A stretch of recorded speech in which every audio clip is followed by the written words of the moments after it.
Shalom, shalom, akiyam.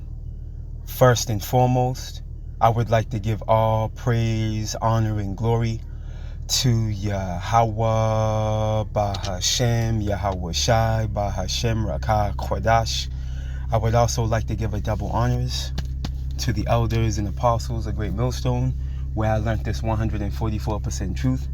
I would also like to say peace and salutations to the hopeful elect, starting with the 144,000 men of Israel, which consists of the servants, the prophets, whom have been ordained since the foundations of this earth to sing this new song, which comes in the form of this gospel, which will be preached throughout all four corners of this earth and rest upon the ears of the innumerable multitude, men, women, and children of Israel, who may be scattered throughout all four corners of this earth. It's just Bayan back again through the spirit and power of Yahweh, Bahashem, Yahweh Shai. And I just want to get into a brief lesson, responding to a brief lesson that the beloved brother over at Saints of Jersey did yesterday regarding this clip from this dude from Full Spectrum. And yeah, man, hey, Russia's pretty much at the point now where he's no longer gonna sit back in the form of Putin. He's no longer gonna sit back and allow these European nations, in the form of the EU and the NATO, or even the West for that matter, Babylon, America, man, poke on him anymore, man. All right, Yahweh Ba'Shem Yahweh Shai stirring him up. All right, and it was only a matter of time. It was only a matter of time before, Russia got pushed, to the verge of, having to exercise their nuclear weapons program, man. But needless to say, we understand, these prophecies chronologically. The RFID microchip must come first. So we understand that more or less, that chip is right around the corner. All right.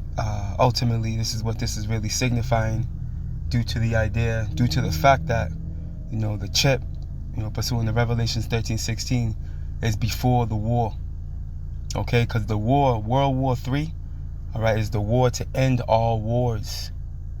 All right, so we're still in the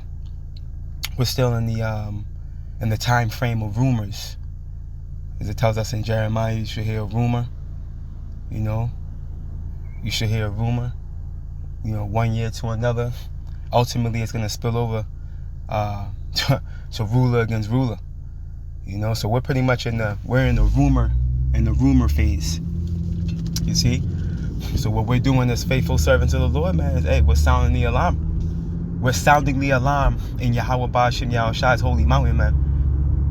You see? As a matter of fact, let's start with that in Joel. And we're going to play that clip. I'm going to play the first half of that clip. And pretty much that's all we need through the Spirit.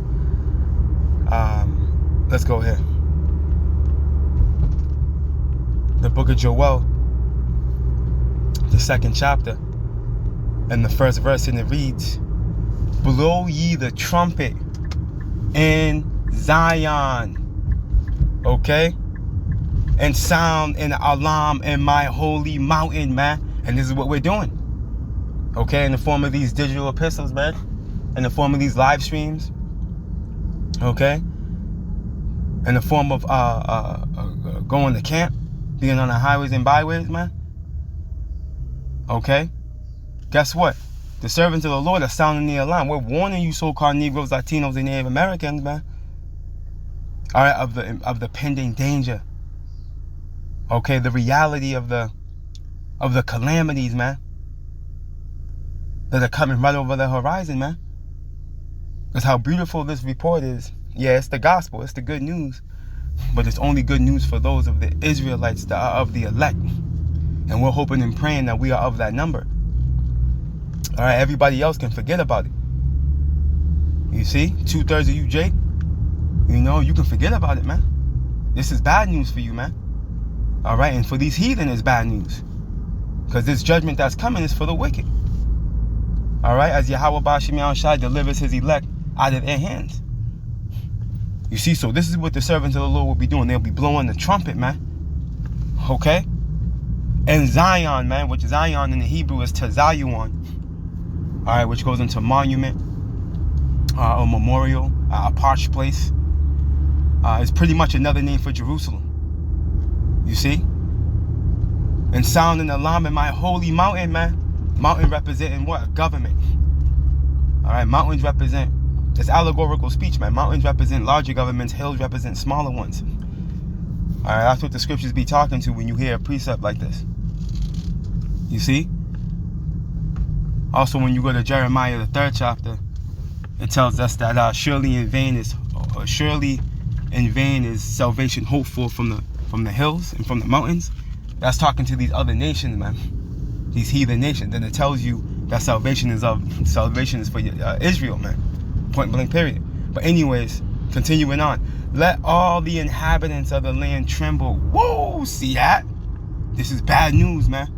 For the day of the Lord Yahweh cometh, for it is nigh at hand. Okay? And this is the report. You see, in the day of the Lord is going to come in stages. All right, in the form of scourges and calamities. All right, ultimately, upon his return, missiles are going to be flying, man. Because as we know, Yahweh Shai said a fire is going to already be kindled, man. Okay? Upon him coming back. Roughly paraphrasing. You see? And the elect have to get delivered from out of that hellfire. Right? Which is going to come in the form of the missiles. See, so it would only make sense, right? Okay, and understand something with them. And as a matter of fact, let's keep reading. A day of darkness and of gloominess, showing you that when the Lord comes back, missiles are going to be flying. This is going to prove it right here. A day of darkness and of gloominess. A day of clouds and thick darkness. Right, Amos, the 5th chapter. Woe to you that desire the day of the Lord, man. What end is it for you? All right, the day of the Lord is darkness and not light. All right, showing you that the report, all right, highlighting in the scriptures, as far as the return of the Lord, is totally contrary to the picture that they paint. All right, in these Roman Catholic churches and various denominations that they thrust forth out there before you people, man. All right, we're coming into horrible times, man. You see? But the world is left to believe, these wacky-tacky, bugged-out so-called Christians are left to believe that they're going to be taking part of some type of rapture. All right, where they survived the 7 years of tribulation. And this, mind you, this isn't documented nowhere in the scriptures, man. All right, that this is going to play out like that. Right, but in their delusional mind, you know, they think they're going to take, just because they called on Jesus Christ and chose Jesus Christ today, they're going to take part of that. Hey, listen, that couldn't be the furthest thing from the truth. Let's get this. Joel 2:2, and it reads, a day of darkness and of gloominess, a day of clouds and thick darkness, as the morning, excuse me, as the morning spread upon the mountains. All right, there goes that mountains again. All right, I can be literal or allegorical, but look at a great people and a strong, there have not been ever the like. All right, now this is talking to the missiles. All right, we'll show you as we read down. Neither shall be any more after it, even to the years of many generations. Right, because pursuing to Isaiah, the 2nd chapter, pursuing to what's that, Malachi 4, or is that Micah 4? Malachi 4. There's gonna be no more war. You see, when this is all said and done, upon Israel taking over. Matter of fact, let me go get that real quick.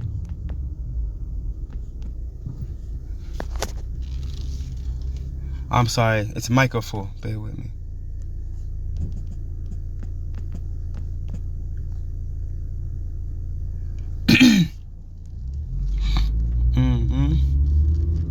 Let me see here. Yeah, Khan. Let's read into this real quick. I'm going to read verse 1 and jump down. Right, Micah 4:1. But in the last days, it shall come to pass. Right, prophecy, right? that the mountain of the house of the Lord Yahweh, see, that's talking to Israel, that mountain, right, shall be established in the top of the mountain. See, so Israel's gonna be the creme de la creme, the powerhouse. Okay, the chief. You see, look it, and it shall be exalted above the hills. See, the smaller governments and people shall flow unto it, man. Okay, why? Because righteousness is going to be established in our eon. You see, you heathen are going to learn righteousness. That's why you're going to flow unto the house of the Lord Yahweh, which is Israel. Yup, you're going to have to keep the high holy days. You're going to have to operate under the guidelines of the scriptures, man. And of course, you won't be able to keep it perfect because you're going to be in that flesh. So, hey, judgment's going to be going forth. That first 1,000 years is going to be rigorous, but you will get better after that. You know? But anyways, Micah 4:2, and many nations shall come and say, come, let us go up to the mountain of the Lord Yahweh and to the house of the power of Jacob, and he will teach us of his ways, and we will walk in his paths. For the law shall go forth of Zion, see, and the word of the Lord Yahweh from Jerusalem. Right, Jerusalem's gonna be the headquarters. All right, where them small hats are at in our land right now, yeah, that's gonna get nuked. You see, because it got to get cleaned, it got to get cleansed. The Lord's gonna use the fire to clean up the land. All right, you see, so He is gonna have missiles descend upon that place pursuant to Ezekiel 38 and 39. You see, but it's not gonna be totally rooted out like Babylon the Great, pursuing the biblical prophecy. Let's continue on. Here's the point here. And he shall judge among many people. See, so the judges are going to be coming out of Israel, man. All right, showing you that salvation is only for Israel. You see? Because that goes into the position of sovereignty, man. Okay, that position of power. Remember, part of the inheritance is inheriting these heathen, as Yahweh Shai has. Right? Isaiah, the 2nd chapter. Right, and I'm sorry, is that Psalms, the 2nd chapter? And you got Revelations, the 2nd chapter, goes into it. You see? As a matter of fact, is that Psalms or is that Isaiah? Let me check something real quick. Quick correction. Let's make sure we. Oh, Khan, yep.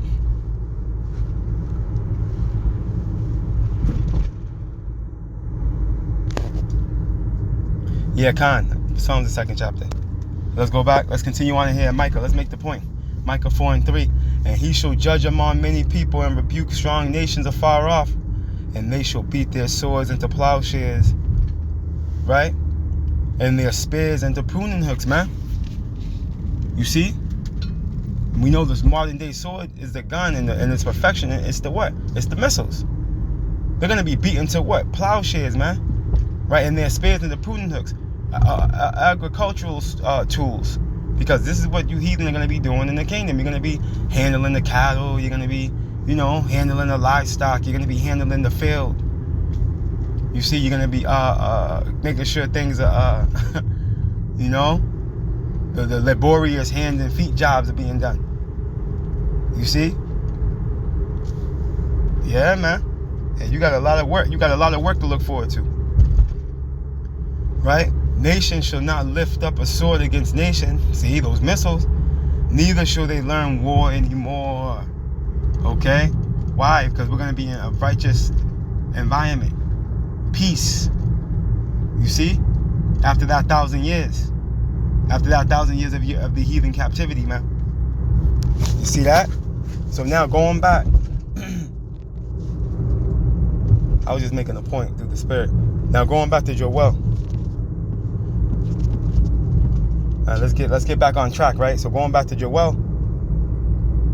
right, and going to the point in verse 3,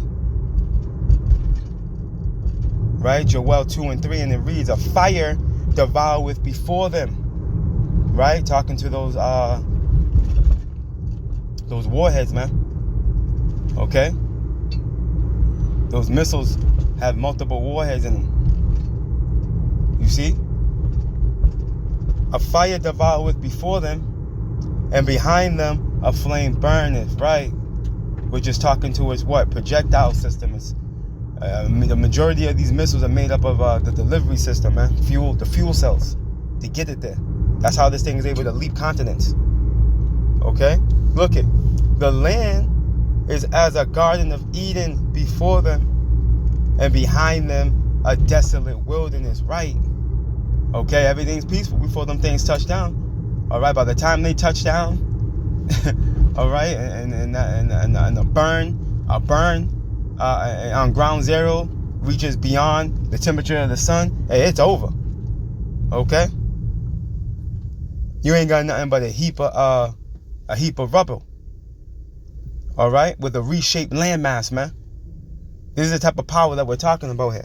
Look at, and nothing shall escape them, man. Nothing can escape these things, man. Okay, because ultimately the spirit of the Lord Yahweh, all right, is going to be on these missiles. These are his weapons of his indignation. It tells us that in Joel. As much as these nations think they're theirs, no. These weapons belong to Yahweh Ba'ashem Yahweh Shai, man. All right, and it's going to be found out in these days to come. Let's get this clip. Going to get a warning when Armageddon. You're not going to get a warning when Armageddon arrives. It's just going to happen. All these supplies at the grocery store will be gone. The things that you need to camp out or get to your evacuation center left empty. You have time right now to get ready, and we are looking at Russia's Pearl Harbor as one of the most escalatory events that we have seen in decades. Russia is preparing, according to some military bloggers, their nuclear weapons to be used inside of Russia or inside of Europe. Germany and other countries knew this was coming. NATO knew this was coming. The United States of America right now says that they had no advanced knowledge that Ukraine would be using drones and other types of warfare to enter into Russia and take out a vast majority of their combat-ready fighting jets and other utilities. But we know that we are looking right in the face of hell. It's up to you to get ready. Ukraine's recent spiderweb operation saw over 100 different large warfare drones smuggled deep inside of Russia. They used these to strike 4 separate air bases. One was over 2,500 miles away from Ukraine's border. The president of Ukraine, Zelensky, claims that 40 different Russian active-duty aircraft, about a third of the strategic cruise missile carriers, were hit. This cost the Kremlin an estimated $7 billion worth of damage. This is a total of over 35% of their Air Force fleet, their long-range nuclear-capable strategic bombers. The attack is right now being considered by many as Russia's version of Pearl Harbor. They have been dealt now a severe blow to both Putin's pride and Russia's capabilities. It shows their vulnerabilities. The drone strike came out on the eve of new peace talks. The peace talks in Istanbul between Russia and Ukraine were meant to make and drive a new hope forward. The hope for progress is now slim. Ukraine proposed an unconditional 30-day ceasefire. Russia demanded that Ukraine surrender immediately. The administration to the United States of America, less pro-Ukraine than Biden's, of course, brokered the talks, but now everyone is threatening to withdraw because there is no production of result. Russia's retaliation. They sent in over 500 drone strikes into Ukraine. They killed multiple people and took out a large amount of infrastructure. Analysts right now warn that Russia will use these attacks. They will use them as an excuse to intensify strikes on Ukrainian civilians. Many of the strikes were likely planned in advance, but Russia put them into progress. Putin's allies are calling for severe retaliation, with some even out in the open saying that it's time for nuclear weapons. The biggest question that you face right now is, how will the USA respond? Will it pressure Ukraine? Will they attempt to make them scale back their attacks on Russian territory?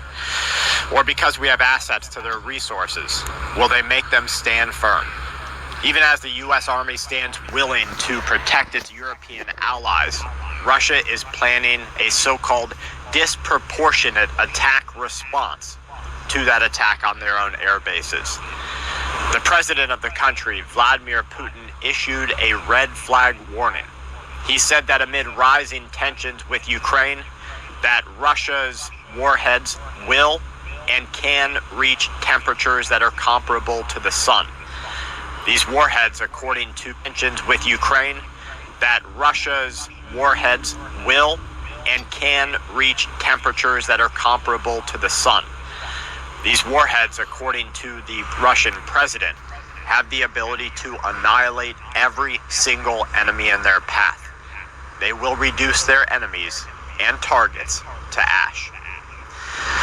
Now, Putin emphasized that Russia is selecting their targets beyond Ukraine into EU territory. They warned President Zelensky will regret this, and all of NATO and Europe will regret this. They promised a merciless response.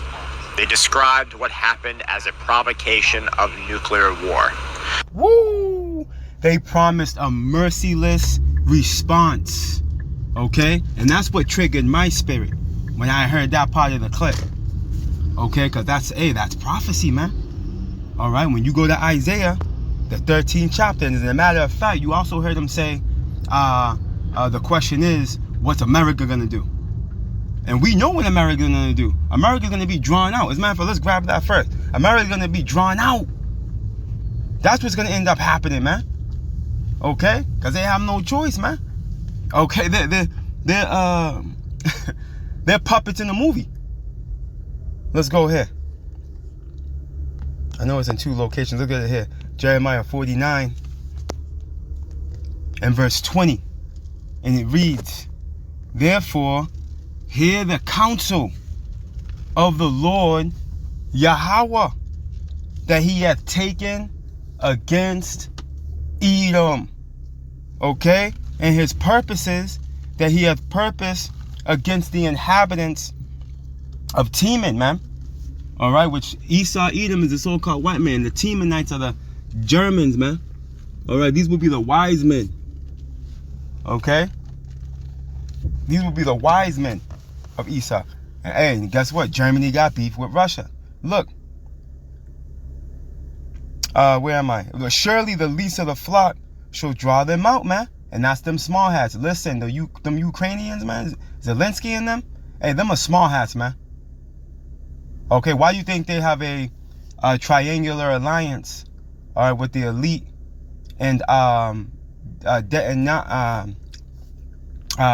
what's his name? Netanyahu. Okay, why do you think that's the case?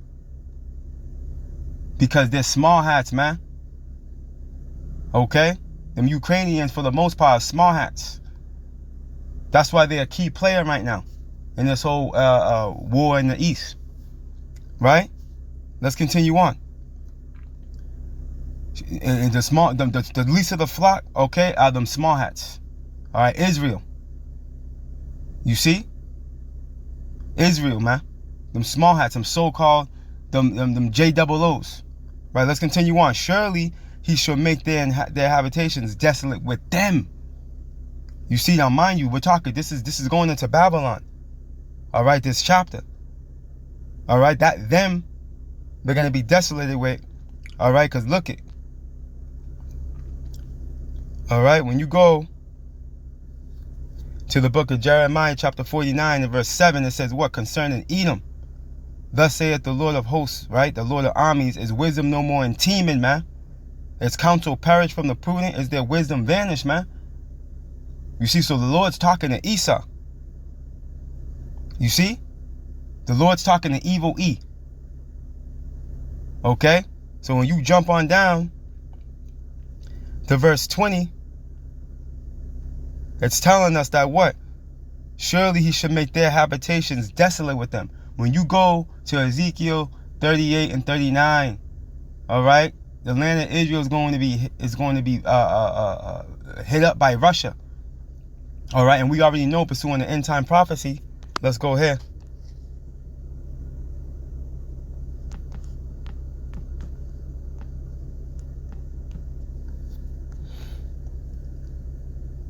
Revelations 20:8, right? And shall go out to deceive the nations, right? This is talking to Esau, right? The physical counterpart of the spiritual demon Satan, right? He should go out to deceive the nations during the Renaissance period.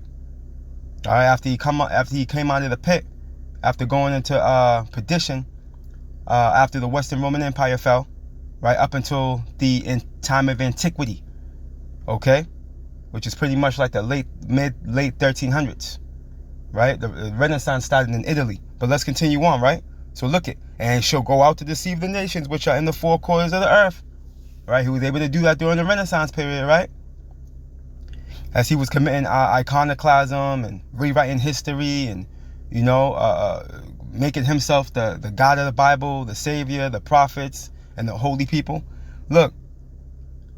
Oh, and also this is when he came into his blessing as well, pursuing the Genesis 27.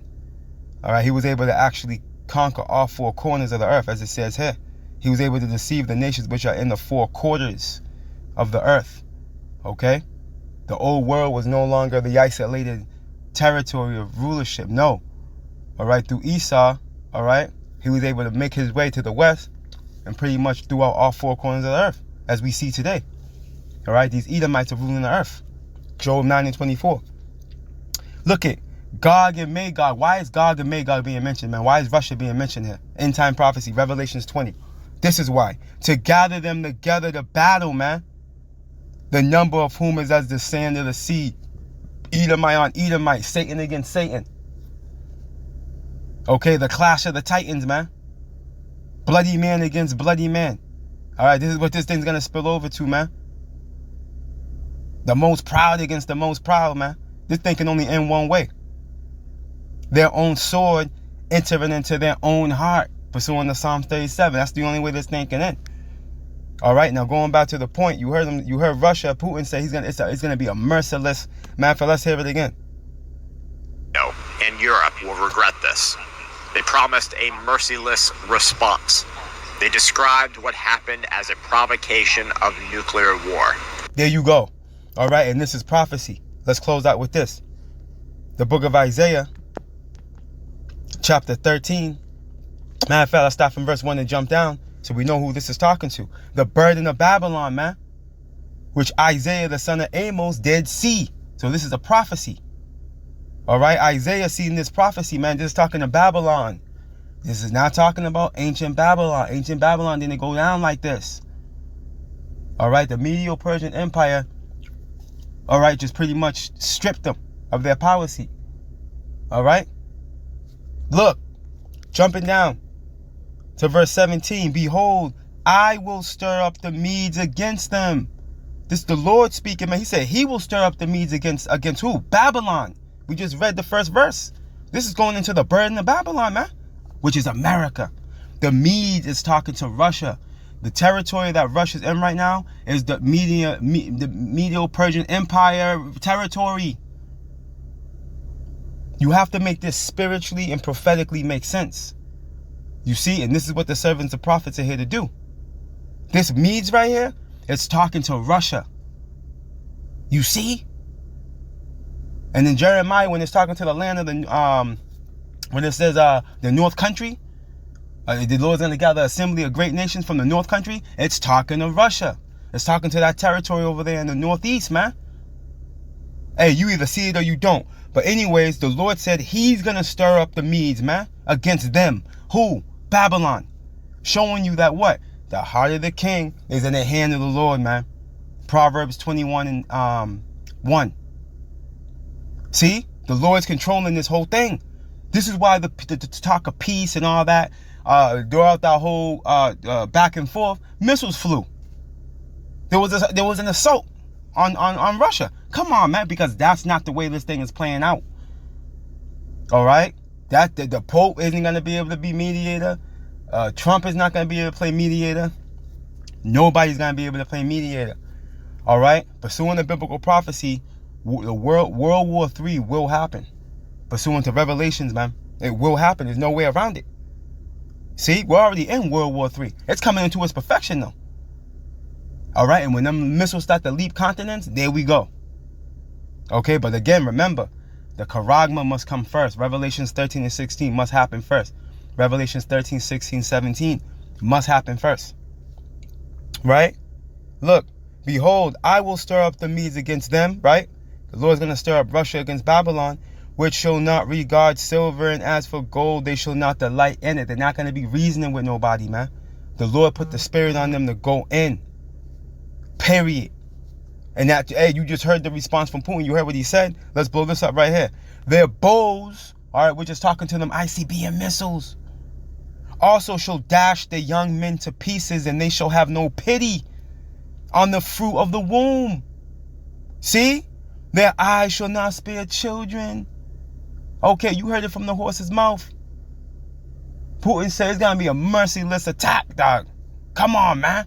Yahweh Ba'Shem Yahweh Shai, man. Okay? Hey, listen, these prophecies are undefeated. Yahweh Ba'Shem Yahweh Shai is faithful and true, man. He's working a work. And this is beautiful to see, because this means what? We're that much closer to Yahweh Shai returning, man, and us being delivered from out of this damn captivity, man, and being brought back to our righteous estates. We got to get the hell out of here, Akiyam and Akwaf, man. We need to pray for shorter days, man. Pray to Yahweh Ba'Shem Yahweh Shai to hasten the day. You see? This is the spirit that we should be in, man. But this is beautiful. We getting close, man. The talk of the chip is man. You know? It done went up some levels. And you already know that the tensions of war are going to increase as well. You see? The tensions of war are going to increase as well. And better believe it, Jacob's trouble is right at the door. Repent, Jake. The kingdom of heaven is at hand. All praise, honor, and glory to Yahweh Bahashem, Yahweh Shai, Bahashem Rakah Kodash. Double honors to the elders and apostles of Great Millstone, where I learned this 144% truth. Lord willing, you Akiyam and Akwaf will edify. Shalom.